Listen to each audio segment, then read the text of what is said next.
Lacey. Great to have you on the podcast. How are you doing today? Hi, Alec. It's good to be here. I just got back from LA, so, no jet lag, but just, ready to go. How was LA this time of year? It must be super nice to be there, not too hot. Okay, it was kind of funny because it was a little Seattle-ish. It was cloudy, a little chilly, but it's a good time. You Always survived.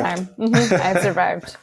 So, Lacey, you are the head of growth marketing at a team called Perigon. Why don't we do a little plug right here? What is Perigon? Tell us what's up with that before we get into some other stuff.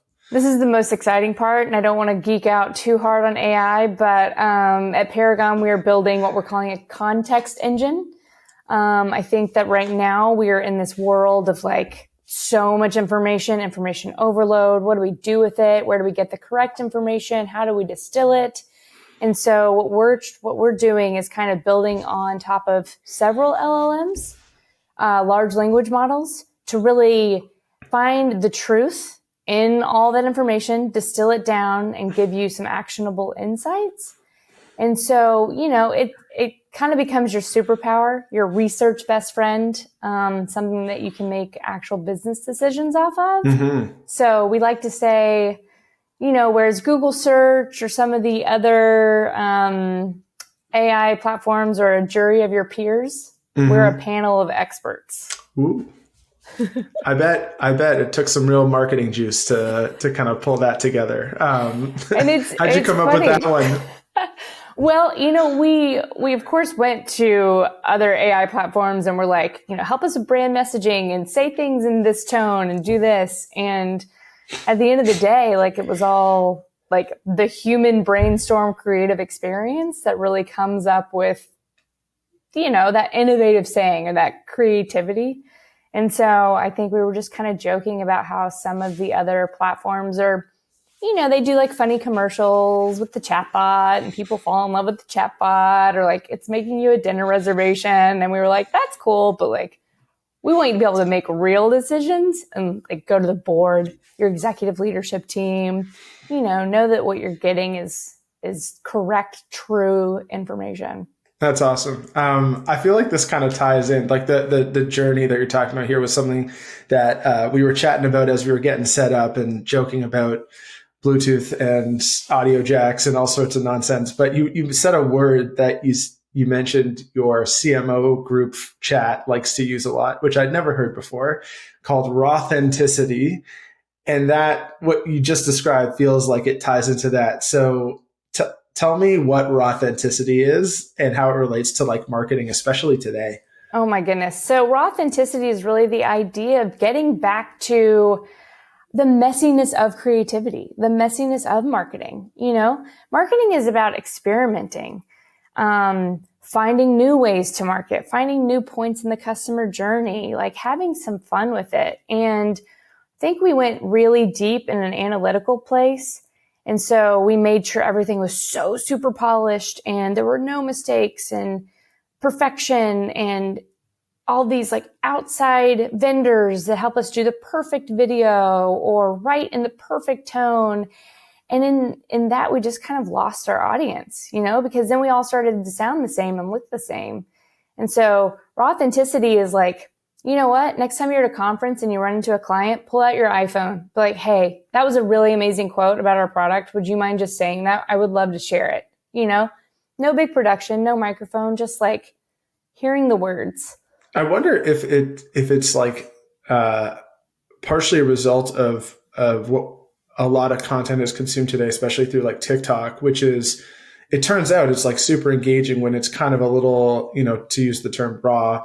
And the text is not centered. It's kind of off kilter a little bit, and you're not fully in the shot. You're kind of on the edge of the shot, and then you switch to a different part of the shot. Is that a reflection, do you think, of a new platform shift, with something like TikTok, or is that really a shift of what people want to feel connected to, or how people feel connection should work now versus maybe what it was 10 years ago? I mean, I think we all talk about the fight for attention, and sometimes it's nice to get information from somebody who's a little bit funny, mm-hmm. who's a little bit cheeky, because we know what the commercial looks like, right? All of these platforms have ads. As soon as it's an ad, you're kind of like, okay, swipe, like, let's get away from that. I want to get back to my friend. I want to get back to a real human. And I have the most bizarre thing when it comes to ads, especially on YouTube. It bothers me so much. On principle, I will stop what I'm doing and mute it, so I don't have to listen to it. Right? It's like, I love that. This Kia commercial will not infiltrate my day. Not today, Kia. Right. Or any day, frankly. But that's a really funny point. Like, we do instinctively learn to tune out these, I guess, traditional type of corporate or marketing messaging. It's just like, I'm not interested in this anymore. Right. That's funny. Talking about creativity, I've been talking about this recently with some other, especially founders, that has felt, at least to me, a lot like a lot of the company building has very much been like paint by numbers for the last 10 years, in the sense of, we have these super standardized playbooks, especially, let's say, in like software as a service, right? Which is, you build the point solution, and then you raise $2 million or $5 million, and then you hire this person and two, SDRs, and then you do this and this and this and this, and this is the standard way to get to like $100 million in revenue, right? And you just follow the steps, and it just happens, or whatever. And maybe this is true. It'd be interesting to get your reflection on if marketing was kind of has been the same for a while, and almost, at least to me, has felt like the permission to do things differently it's felt like that was very risky to take a different approach to getting your message out there, or doing anything really, because there was a standard thing that worked. Yep. Did that stop working, and that's why we're doing the creative stuff? Or is it that now it's just undeniable that thinking for yourself and trying something different, especially from a marketing point of view, is the only way to actually garner attention? I mean, I think you hit the nail on the head. It kind of became the fallback. Like, look, if I do these 5 things that are tried and true, I'm going to get at least enough of the attention that I need, the analytics that I need to make sure that the board or my executive team is happy. We all know email still works, so I'm going to do that. This idea of measuring every step of the customer journey is really new to business. I mean, this is like the past 10 years. This is not something we were able to do in marketing, advertising, all of that. And it led us down a path of like, let me just do what I know is correct. But there's a law of diminishing return. I can email you 10 times over the course of 6 weeks, and you're probably going to open and interact with the first 2 or 3, but then, we're kind of done. And so I think marketing really has to start to focus more on, how can I get in front of my customers in a more creative way? I mean, people are doing mailers, right? They're going back to some old school stuff, but it's just kind of, don't forget that there's a lot of, creativity with the science. Don't forget that you can't just have an action plan and follow it. And you also have to find a team that will let you do that will say, like, okay, that sounds really strange, but like, let's do it. I'm actually working on a comedy night for our product launch. Yes, I went to ChatGPT and I asked it, like, who are the top up and coming comedians in Austin, Texas, who poke fun at tech or AI, and found some people. But it's, absolutely, it's a risk, and it'll be a small crowd, but it'll be an experience that people will remember and start to associate you with. And the power of that is far beyond email marketing metrics. It's really funny. I've obviously, with some of the events that we do, from time to time, I'm trying to sell, especially expensive event sponsorships and stuff like that. Sometimes, I feel like there's some people that kind of get it, which is like, that's where people we want to meet are. We're going to be there, right? And those are my favorites. I often will have conversations, not that often anymore, thankfully, where it's, well, like, what's the ROI versus how many click-throughs I can get from Google Ads? And my initial reaction is, if that's your frame of reference, we're definitely not going to be the right fit for you. I can promise you that right now.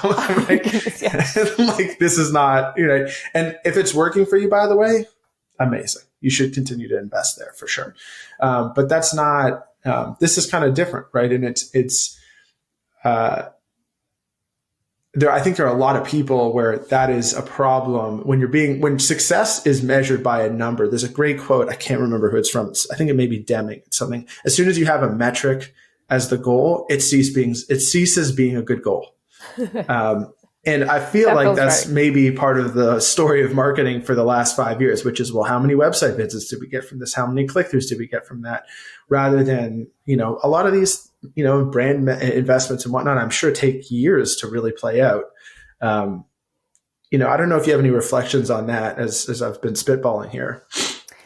I mean, it's interesting because we also maybe went too far and got to a place where we're like, the brand is your friend and we're creating a relationship and buy our swag, and we went really deep down that path. And sometimes we just need to step back and be like, we're all here, this is just one life. Like, we're just trying to elevate a person, that's our goal at Perigon. Let's elevate you in your job. I believe strongly in it. So I'm going to speak to that. But I'm not going to force you down a path that wouldn't work either, right? Just for the sake of metrics. And man, Google Analytics has gotten so convoluted. It's so intense. What is actually real? Email open rates are fudged by bots, Yeah, that stuff is crazy to me because I'm like, there's no way. I remember sending out a campaign once. I'm like, this campaign went up 5 seconds ago. There's no way there's been 1,000 opens. Right. I just, there's no way. Well, so and I will say, y'all run amazing events. So I'm just going to put that out there. The person to person we're back. Events are back. We've been saying it for a couple of years, but people are now craving it. Mm-hmm. And we see it too. Yes. With AI, whatever you want to talk about, whatever's kind of bubbling up in the market, people will always want to see and talk to people. And we have to start getting back to that. And we have to start understanding that those metrics are a little bit lighter, that they're a little more fuzzy, but they're so much more impactful. Totally. I couldn't agree more. And, it's funny to your point. It's not everybody wants a relationship with every brand. Right. I don't really feel like I want a relationship with the company that makes the motor oil I use. Right. Right. It's fine. It's just, it serves the purpose. Serves the purpose. I'm not wearing the jacket. Yeah. I'm not wearing the jacket. How do you think about especially, so you worked at larger companies, that have a lot more scale, obviously. Now you've worked at a few startups where I believe you've been the first marketing hire a couple times now. Is that right? Yes, 3 times now. Well, I'm sure those are jobs that are almost worlds apart. How do you look at the differences between those two kind of ends of the spectrum, I guess? I mean, for the bigger team, there is a machine, and there is an organization that's needed. And there are constant sit downs, stand ups, OKRs, KPIs, making sure that everyone's kind of on track so that your content person knows what's happening in digital, who knows what's going to be happening in events, who then across the org can translate all of that to customer success, right? And so there is a bit more, planning that has to go into that. Whereas being that foundational marketer, being the first one in, I changed our entire content strategy last Tuesday off of a conversation. I learned that LLMs learn completely differently from Google search. And as our company, we want to be recommended, not ranked. So we changed our content strategy. And the way that we're going to do blog, even product pages, starts in a completely different way next week. And, so we get to run really fast. We're in a bigger org. That would have taken a lot more, up the totem pole, down, let's make sure everyone's got buy-in and knows what their role is. Instead, I'm working with creative and we're just going to run. Sounds like that's more fun. I mean, it is, because I think it also allows you to say, let's run this play. Let's see if it works. Let's have some light metrics in the beginning. And if we start to see it going a way we don't like, cut it and move to the next thing. what is the role of like intuition play here, right? Obviously, you've been doing marketing stuff for a while, right? And you're saying you changed this thing off of one conversation. Obviously, you must have a lot of trust with the leadership team, Yes. where they're like, okay, I guess we're doing something different next week. You know, does that get honed over time? And when you make a change like that, how do you feel about kind of like that moment and how much conviction you need, or the risks associated with like making a change even? First, it starts with company culture. Knowing that you have the support of the rest of your executive team to make a change and go. But then it's also, hey, I'm the smartest person in the room on this. Here are some of the talking points. And what's interesting is it actually started from a podcast. Learning that some of these podcast platforms do not want LLMs to crawl them. They don't want them learning off of their IP, which on one hand I get, right? If you're putting in the work and you're getting the guest and you're, setting up these interviews and then you're editing and all this, it's a lot and you want to protect that. But if the LLMs that we are going to start to have to trust aren't learning off the smartest people in the room, then what are we doing? And so we decided to create a podcast series, pull it like raw audio on our website with a transcript that can be crawled with critical questions, all so that we are feeding the LLMs, because we truly believe like Google search is going away as we know it, and we need to stop feeding that. And there's a lot of marketers who need to break their Google brain. Well, that is going to be intense. For the record, you guys can crawl, or whatever the term is, the Leaders podcast. 100%. Crawl, scrape, whatever. Yes, we're you down. Want that. Yeah. Yeah, for sure. I mean, and it also comes back to our mission, which is to make learning accessible to everybody. And so obviously one of the ways that hopefully people will be able to access whatever insights are generated through the conversations, through what we do, maybe through LLMs. That'd be great. Yeah. Great if we get a citation at some point, but there you go. Even for now, that's fine. Everybody's working for that. Everybody's working for that. Let's talk about the Google brain breakage and whatnot. This seems like a pretty big deal. Yeah, obviously Google has been an incredibly powerful platform for 25 years now. And it's wild to me because, even as I presumably recently as 6 years ago, there's search revenue is still growing. Oh my gosh. Right. It's such a machine. Yep. And obviously you have all these cottage industries that are built up around them. I mean, the amount of inbound spam emails we get being like, we'll help you with your search engine page rankings and whatnot. Oh my God. Right. Mm-hmm.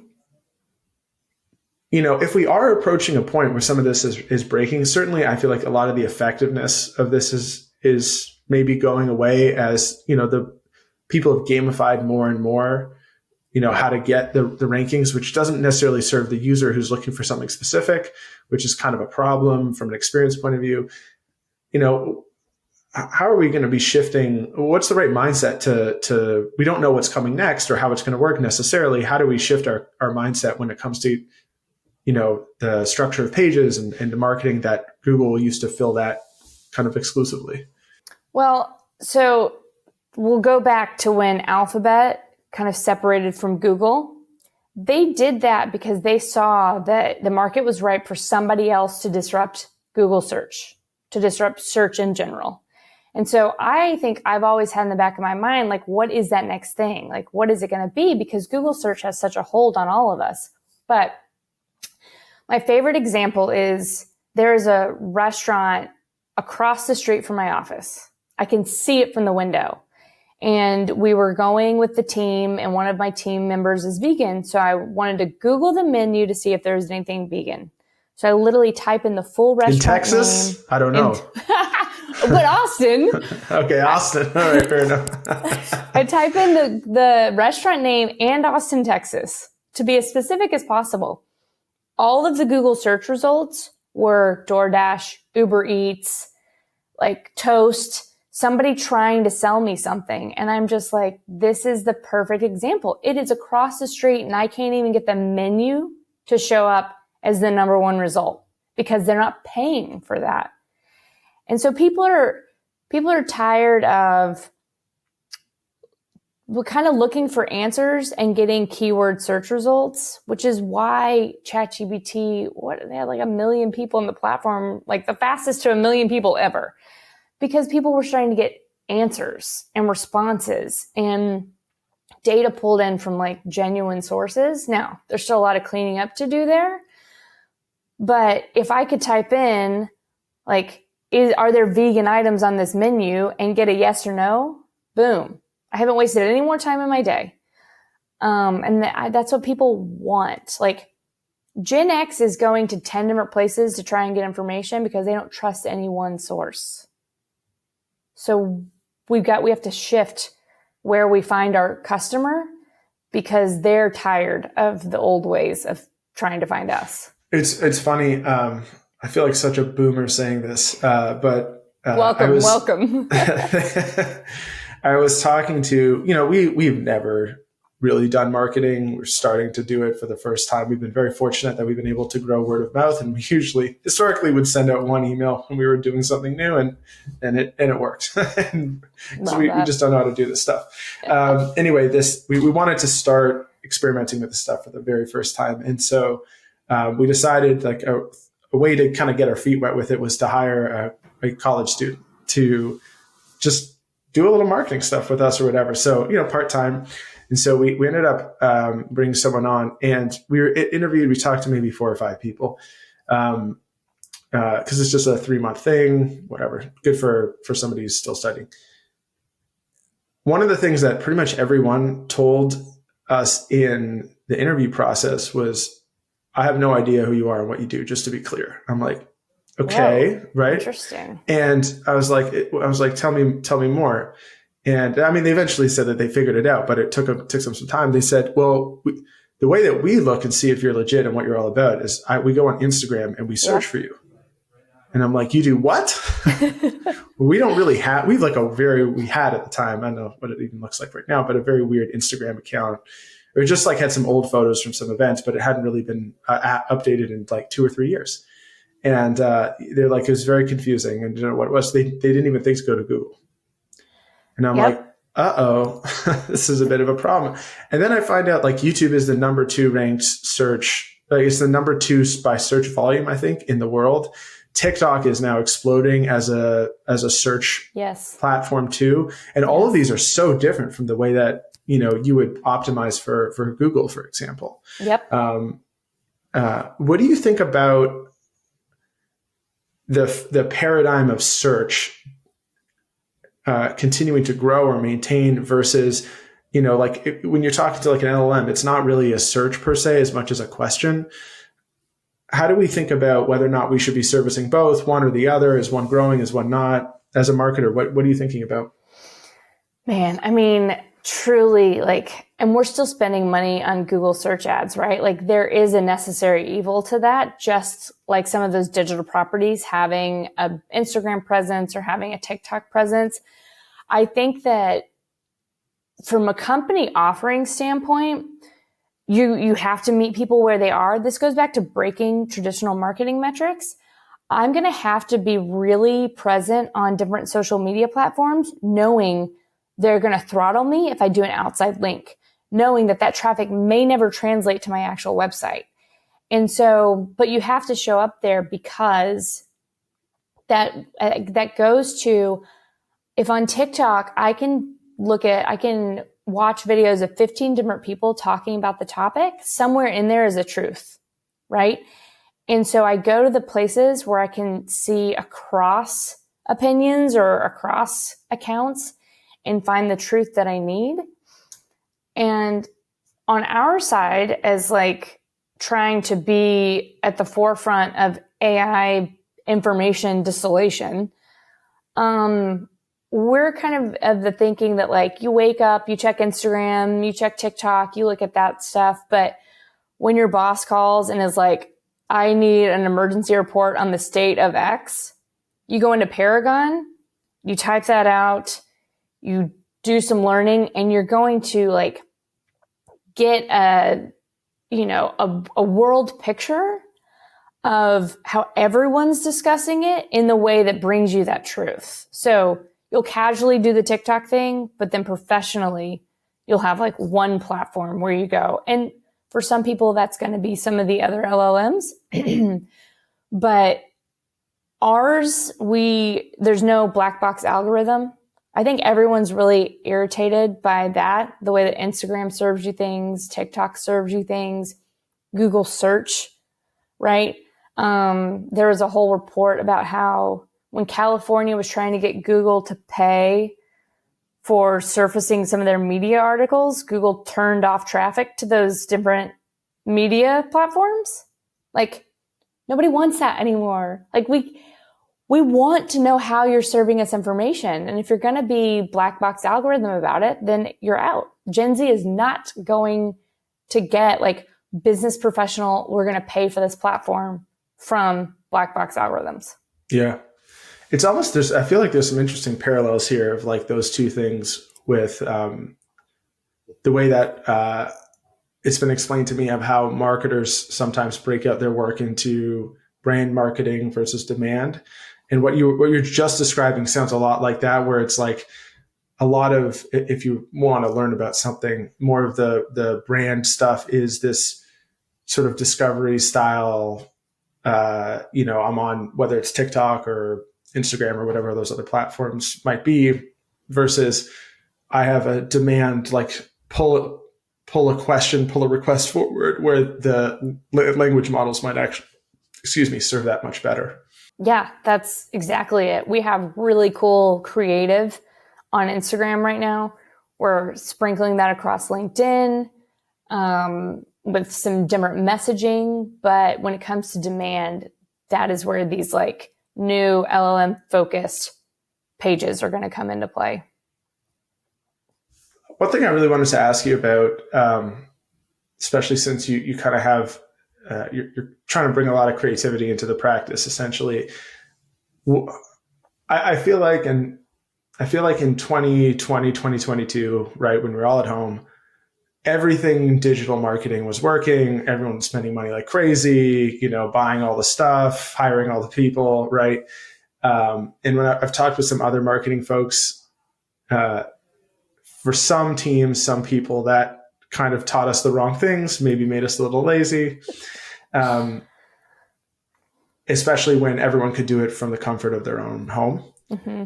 As you look ahead, what do you think are the things that digital marketing is going to be really good at versus some of the other more heavy-handed marketing stuff, like, whether they're events or pop-up shops or, installations, whatever they happen to be? How are you kind of like thinking for what success is going to look like across those two vectors?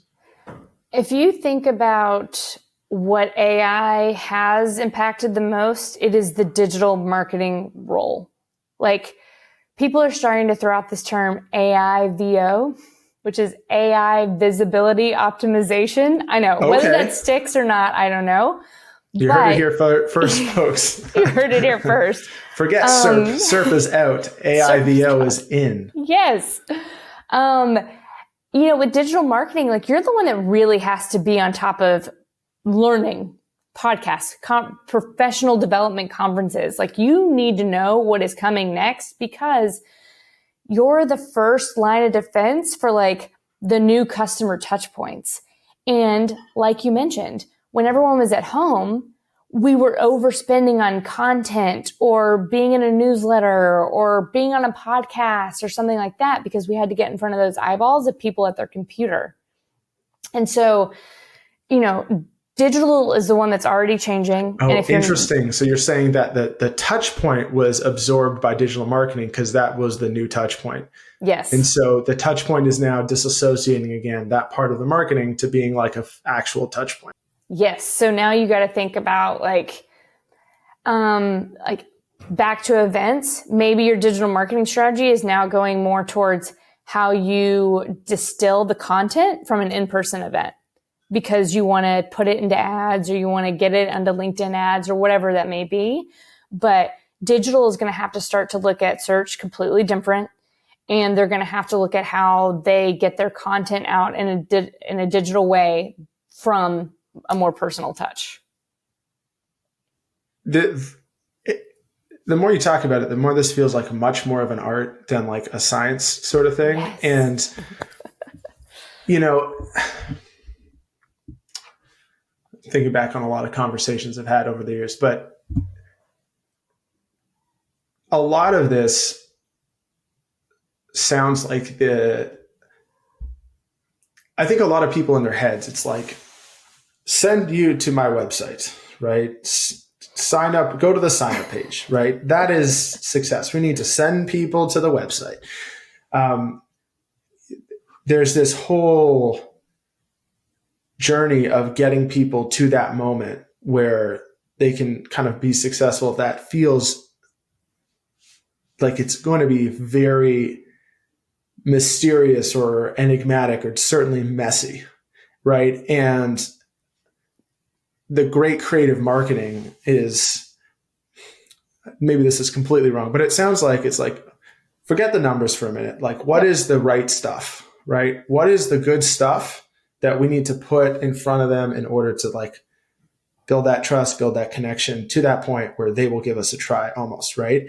And if you look at it from the perspective of let's do the right stuff and the rest will kind of work itself out, that sounds like that's going to be more effective than like, we need 50 new signups today. So how much do we have to spend on the ads to get the 50 signups, you know? Does that ring true for you? Yeah, I mean, absolutely. Okay, hold on. I had a train of thought going and now oh my goodness. So as people talk about AI and talk about the robots taking our jobs or whatnot, you know, AI is not just a gentle suggestion at Perigon. It's obviously a requirement, and it is the first draft of everything we do. And so instead of anyone spending their time on a conference report or even strategy documentation, product documentation, they get to spend their time on soft skills. We are opening you up to be more creative, for greater teamwork, for leadership and accountability, because you can use custom GPTs and other AI platforms to do some of those like first rev type things. And so I think that the art of marketing is going to become far more obvious and far more important, because now ChatGPT can write my blog post. I need to change some things, but like it's got that. It's got social media post. It can set me up like an email drip campaign. I have to be the one at the forefront that says, you know what, like we're going to do a comedy show with a troupe that pokes fun at tech, and we're going to bring in investors and we're going to make it funny. And there's no true ROI to record right. There's on nothing that you're going to measure against right. or whatever, because the machines are doing doing all the other stuff. So I think that we have to focus on the art a lot more because AI is going to give us the space to do that. I said I wouldn't geek out on AI, but I think this is, I now want to carry that trade forward a little bit. One of the things that that there's the whole doom and gloom, like AI is going to take all our jobs, take over the world. One thing that's never felt right to me, and I'm not smart enough to actually understand the technological side of things, and who knows what we'll extrapolate to. But one of the things that has been bugging me a little bit is the way we define like what does intelligence really mean? Like, what do we mean by that, right? And, I think there's certainly this is almost like a competence and familiar and repetitive task thing that it seems like it's already kind of great at and whatnot. Yep. But the creativity side, because we change like every day, the stuff that worked for us from like an events point of view 2 years ago, even, because this is one area where we've developed a lot of expertise and we've done other things, but like events, we really think we've pushed things forward. If I do the stuff that we were doing in 2021 now, I will have nobody. Yep. It's just not good enough because everybody's expectations have changed, right? Yep. Everybody caught up, and that meant that everyone's doing the same thing and whatnot. And so, if you want to be earning people's attention, you have to continue to be better, right? Yep. And I don't know how you solve any of these problems without the art side of thing, which feels to me like a little bit more inherently human, because it almost feels like it's an N of one thing, right? Yes. It's one person's vision and inspiration. And I think it'll be a really great thing if marketing, and every really field, I don't know very much about marketing, but every field ends up it becomes so much more valuable to have the vision and the creative approach to solving people's problems and making their lives better, whether you're a designer, a marketer, a product leader, an engineer, whatever it happens to be, right? That's the real skill that I think is extra special. Yes. And I just did a panel on AI in marketing. And one of the panelists said, I wish we had termed it something other than artificial intelligence, because we think that people are getting a little bit of a cognitive, like hitting a cognitive wall on that word. Like, we can't forget that it's only learning off of what humans have done before it. There's an unsolvable math problem that AI isn't solving because it hasn't been solved before. We've all heard the story of the New York Times journalist who got the AI robot to fall in love with it. Well, that's like the script for like 25 films, including her. Yeah, and so right. It's only learning off what we've already put out there. And so that's where people really have to see this as more of a superpower, like to elevate what they're doing rather than in any way replacing it. Somebody asked me a question about but if it's writing and it's doing all this and it's doing this, like how do I protect my job? And I was like, look, I got real Texan on the panel in LA. I was like, I could take all the steroids, but I'm never going to hit a home run in an MLB park because it's not what I do.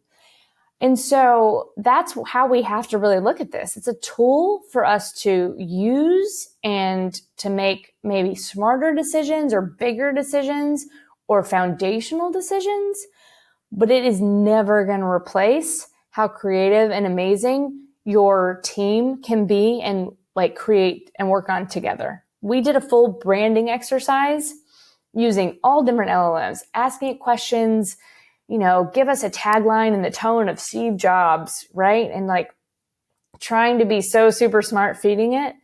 At the end of the day, everything in our brand messaging is human, because all the LLMs spit out are what's been done before. And as a marketer, I can't put out what's been done before. I've got to innovate. And so as long as we focus on innovating and creative spark and nurturing that in company culture, that's the big thing. Then, the AI is another tool in our toolbox. It is something to help us, get us 2 steps further than we could have been without it. But it's the future of marketing, and the people who really embrace the new tools, right? The new touch points will be ahead of the curve. It makes me think of, I've no doubt that I would underestimate the power and progress in the capabilities intellectually, whatever you want to call it, of these AI things. But I have a very good friend of mine who's like a neuroscientist who knows a lot. And when I remember texting back and forth with him and about, the AI taking over the world. And he's like, that might be true, essentially, that we might underestimate the progress of these things. But I think like these AI people are underestimating the complexity of the human brain. Yes. And they have no idea. Like he said, we have no idea how the brain works. Just so you were super clear. We have some high level understanding of the key structures and whatever, but we have no fucking clue. Right. And so that to your point, like that human side of things, I think, again, the field's progressing. Who knows where it goes? But, I think that's the thing that hopefully it makes that even more effective and more powerful and gets rid of the stuff that was a little monotonous for sure. Right. Couple final questions for you. One, what is one of the big changes or movements in the marketing space that you're most excited about, that you think a lot more marketing folks are going to be doing in the coming years? And you can't say context engine LLMs, because I know you're excited about that already. We talked about that one. To be honest, events. I just did a panel in LA, got back yesterday, and it was still commented, people are craving events like this. Totally. We're back. And Yep. I think that conferences got very, based on needing those metrics, got stuck in one way. Mm-hmm. And then everything got flipped on its head with the pandemic. And now we get to rebuild what it means to go to events, to sponsor events, to be a part of events. Yeah. And so I'm looking forward to seeing what creativity comes out of that. Are we still a booth in a conference hall? Mm-hmm. Like, let's not do that. Let's figure out how to think bigger and actually connect with people. And so for me, I think that's the biggest thing. Like, events are just going to get turned on their head. It's so much event infrastructure disappeared over the pandemic, like especially the community, the smaller community things. We just did a thing with Instagram in New York. Nice. And, a couple of people had come up to me and be like, I was looking for, it's so great to be back in person talking to people. I was looking for things and I couldn't find anything. Right. And I'm like, do you know where these things are and whatnot? And I'm like, it's not you. They're just gone. They used to be there and now they're gone. There's a real opportunity for kind of a bit of a rebirth and a rethink around a lot of this that I think has been very needed for a long time. A lot of what I've seen has been, at least in our space, a number of big conferences that have imploded unceremoniously in the last year. And I think it's going to be a lot more soon because we got very comfortable with an old way of working and that business model does not work anymore. Right. And we also, we just kind of like took it as one of the things that worked. Okay, this is what we just know, that events, it's a necessary evil. You buy the booth package that comes with the space and internet is extra and having a plug is extra. And I'm just like, let's change all of that. Let's give people a space to collaborate. Let's give people a space to be creative, to learn something. Like, this booth setup thing or, whatever, I don't know, but I'm hoping to see a big change in how we connect as humans. I love it. I couldn't agree more. Final thing for you. What's the number one thing that somebody not in marketing can do to brighten your day and support you in your work that you just, when it happens, you're like, oh, hell yeah, this is great. So as simply as it sounds, Slack messages, y'all. Like, I left for LA on Wednesday. I woke up Wednesday morning and somebody on my team in the general channel had said, like, kudos to Lacey. She's about to go do this panel. Like, let's, and just like, we're so excited for her. And it's so amazing she gets to speak on this and whatever. And it was just like immediate support, and that message in that moment, you can look back and be like, whatever it is in your job, like, I'm not doing this alone. Right? There's people who notice and are leaning in. And so I think that we kind of over-index on Slack channels or Slack and messaging, whatever, and we kind of move back. And now it's like, hey, if you read your content manager's blog post and you like it, tell them. If you see somebody in sales going above and beyond to like clean up the kitchen, tell them. Just don't be afraid to use Slack as like also just some kudos, because it can completely change the trajectory of somebody's day. And just to loop it all back, it's because we're all human. We're ends of human. One. Yes. Amazing. This has been a lovely conversation, Lacey. I hope as the world continues to develop, we can bring back and talk more about some of the future creative events and other things going on in the world. We'd love to have you. Thanks for joining me today. Yes, thank you, Alex. This has been great.